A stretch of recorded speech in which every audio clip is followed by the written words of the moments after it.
Do you ever think that your game was appreciated and given a chance by coaches and teams? Oh, Because I know you've moved on. I know that's over said and done with, and really again, no, but you don't know how many times that question just came. I just and his parents asked me that. wait a minute, you paused and stuff like that. I'm sorry, can you just repeat it again? I said I had a recruit here today visiting, and Really? his parents asked me the same question. So Wow. I get that question a lot, but I think got to watch how you ask that question, right? Because I think on the teams I played for, Hmm. I felt like they appreciated it, and I felt I put up numbers, and I just put my name because I get that question a lot, and I Hmm. know how I feel about my game and what I've done.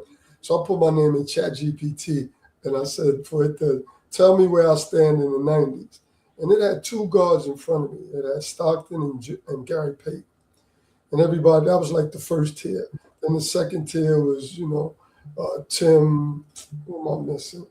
Tim Kevin, Hardaway. Tim, yeah, Hardaway, Kevin Johnson, myself, and I think Mark Price. So it talked about the numbers because I tell people if you look at the '90s, put my numbers to the rest of them, and you'll see them right there. Right. Uh, but it had everybody's accolades and all stars and all that, and I was the only one that had zero all stars. You know what Yeah. I mean? Yeah. I And I'm. had one. I had one All NBA year, but Mhm. for me, I think my teams that I played for, especially on the court, appreciated what I could do. I think, for whatever reason, it didn't translate into all star games. And so I think once that happens now, because when it's all said and done, when people introduce 5-time all star, whatever, I'm introduced as 17-year NBA vet, Mhm. not all NBA second team assist leader. So, I think that's so it kind of works out like that. But I think my peers understand it, and I think I'm well aware of who I was and what I did on the basketball court, and I think I can put my skills next to anyone. Uh, but I don't know. It's just I don't know. Sometimes word of mouth marketing, and also I wasn't in. I didn't play in New York for long. Mhm. I was in San Antonio. I was in Portland. You know what I mean? I was in DC. We were a mediocre team. So, the cities I played in and, getting to a deep playoff contention didn't happen. So I think all those things kind of play a factor. Yeah, yeah, and you know what? I want to make sure I put some context in it because clearly, look, nobody could ever question your ability. It's obviously the people know For that sure. people that know basketball know what you can do and what you have done. And forgive me if I phrase that in a manner. I'm talking about from a standpoint, a organization saying, "Yo, let's lock him up and we build around him." That's And a different story. So yeah, I gotta take a hit on that. okay, and that's where, and forgive me on Okay. that No, no, because no. It's all good. But that's I got to take a hit on that. what will explain. Just, I would just say the professionalism part Hmm. wasn't up to par. Hmm. So I think they always came there.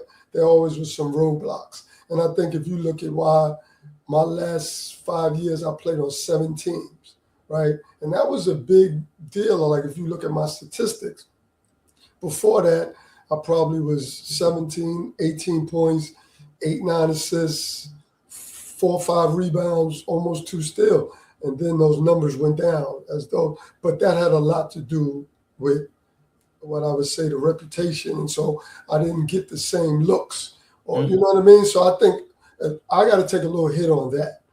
But if I'm just talking about basketball, being on that court and those numbers, and I believe I had effect on the game. But I think a lot of what you're talking about, I think it had to do with that professionalism part. If I had to do it over again, if I was better at that, I think things, change a little bit.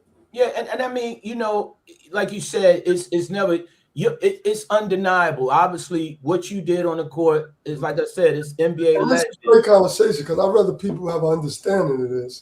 And I, Like, I and think it's a great thing. Yeah, and I appreciate that. And because that's why, being in this space, it's always questions I want to ask. And I think the narrative has always been, well, yeah, Rod moved around, but you can never see the flaws in his game.